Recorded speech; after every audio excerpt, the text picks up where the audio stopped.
Sohibqiron Amir Temur 14-asrning ikkinchi yarmi Markaziy Osiyo tarixida keskin lekin qudratli burilish nuqtalaridan biri bo'ldi. Ana shu davrda tarix sahnasiga chiqqan Sohibqiron Amir Temur o'z davlatchilik modeli, harbiy strategiyasi va shaxsiy irodasi bilan butun mintaqadagi kuchlar muvozanatini tubdan o'zgartirdi. U hokimiyat tepasiga kelganda Movaroun Nahr ichki nizolar, tarqoqlik va kuchlar kurashi girdobida edi. Hududni boshqarib turgan mayda amirlar o'zaro raqobatga berilgan, iqtisodiy tizim zaiflashgan, tashqi tahdidlar kuchaygan bir paytda zamon o'zidan qat'iyatli markaziy kuchni talab qilardi. Ana shu bo'shliqni Temurning siyosiy irodasi, harbiy iste'dodi va qat'iy intizomi to'ldirdi. Amir Temurni tez fursatda butun mintaqa bo'ylab tanitgan narsa uning harbiy yurishlaridagi aniqlik, reja, intizom va o'tkir strategiyasi edi. U avvalo Movaroun Nahrni to'liq birlashtirdi. Keyin bu markazdan kuch olib o'z imperiyasining geografik doirasini keskin kengaytirdi. 14-asr oxiri va 15-asr boshlarida Temur imperiyasi O'rta Osiyo, Eron, Afg'oniston, Kavkaz, Iroq, Suriya, Kichik Osiyo, hatto Hindistongacha bo'lgan ulkan hududni o'z ichiga olgan. Uning yurishlari orasida eng yiriklari Oltin O'rda ustidan qozonilgan g'alaba,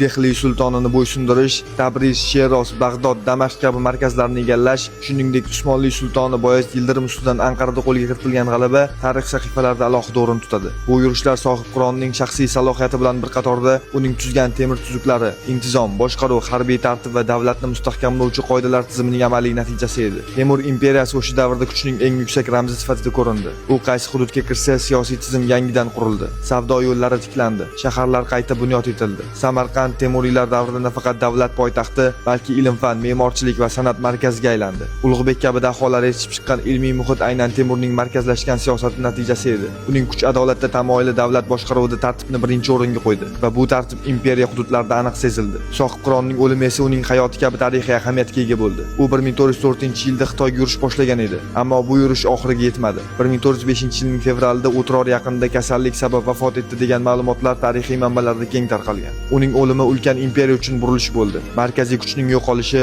Temuriylar o'rtasidagi ichki raqobatni kuchaytirdi va asta-sekin birlik susayib bordi. Shunga qaramay Amir Temur merosi asrlar davomida qudrat, siyosiy irodasi, intizom va davlatni tartib orqali boshqarish falsafasi bilan yashab kelmoqda. Bugun ham u barpo etgan imperiya qisqa umr ko'rgan bo'lsa-da, tarixda qoldirgan izi nihoyatda ulkan. Shaharlar tiklandi, ilm-fan rivojlandi, siyosiy markazlashuv kuchaydi va eng muhimi, Markaziy Osiyo tarixida eng nufuzli davrlardan biri yaratildi. Sohibqironning shaxsiyati, yurishlari va davlat qurilish tajribasi hanuzgacha qudrat, strategiya va davlatni boshqarishning o'ziga xos maktabi sifatida eslanadi.